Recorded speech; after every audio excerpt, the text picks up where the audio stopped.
Hola a todos, en este vídeo voy a mostrar cómo activar o desactivar el modo de cancelación del ruido en los auriculares OPPO.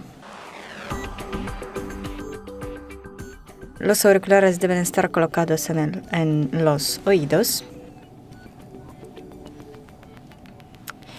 y podemos activar o desactivar el modo de cancelación de ruido en la aplicación. Tocamos aquí.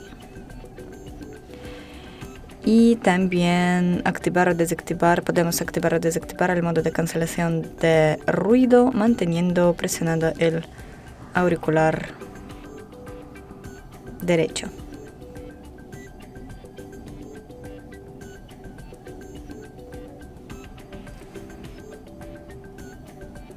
Y eso es todo. Gracias por ver, denle like y suscríbanse a nuestro canal. Adiós.